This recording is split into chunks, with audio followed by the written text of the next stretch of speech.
What are angels doing today? Because in the Bible it talks about what they've did in the past. It began with Abel. They actually were involved with Abel when he offered a sacrifice to God, and Enoch, and with Noah during the flood, and Seth. And then it says here they're God's spokespersons or messengers.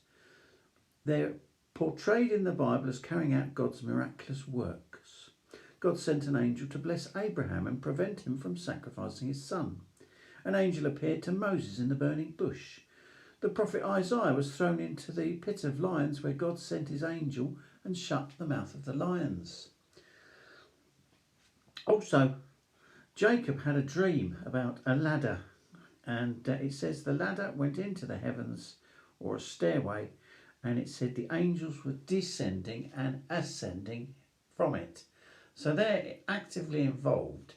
At certain times they even put on flesh and had a meal with Abraham and Lot. They were entertained. But what are they? We know that they ministered to Jesus. Christians were let out of jail and angels freed them. So what are they doing today? Well, there's a picture. I'll show you. Just as they were involved with Christians in the first century and with Jesus, they are involved today with Christians. There's a picture of an angel, and he's declaring the good news in mid-heaven. And what's he doing? Well, it says there that he is declaring the everlasting good news to all those who dwell on the earth, and every nation and tribe, tongue and people. And he says, fear God and give him glory. How is he doing that? He's doing that through Christians who preach the good news. They're also guided. You remember the Christian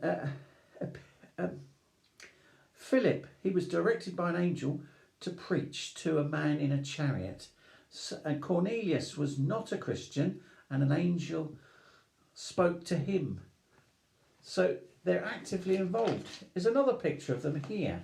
This is in the last days, where Jesus is judging humanity and angels are with him as he's looking on earth and making judgments. There are more than 100 terms for angels in just the book of Revelation, and over 300 in the whole Bible.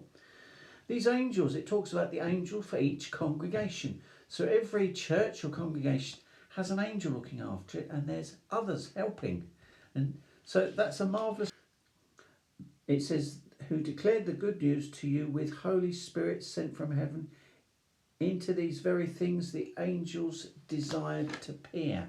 So they're really interested in what's going on. They've had communications. So what are they doing today? Well, as you saw, they're declaring, so the preaching of the good news has to be clear. Why? Because Jesus is empowered as king, and he's due to take over control of planet Earth. Many people know it as the second coming of Christ. They've heard the word Armageddon. That's not some secular nuclear war. It's when Jesus declares war against the nations of earth, the political nations of earth. And that war involves the angels. There's Jesus on a white horse, and riding next to him are thousands of angels.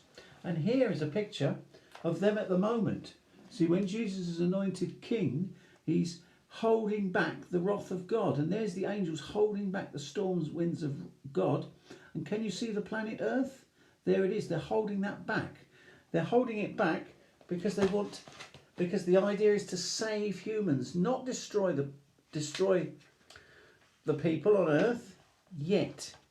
And here's another picture, just finalising just how many angels there are. In Daniel it talks about there being 100 million angels, and in Revelation it does also, the book of Revelation. There they all are, cheering, and there you have judgment of the earth again. So they're looking forward to seeing the earth cleaned up. They give 100% support. So it's, as Christians, they're here, they're helping us. They're helping us preach the good news.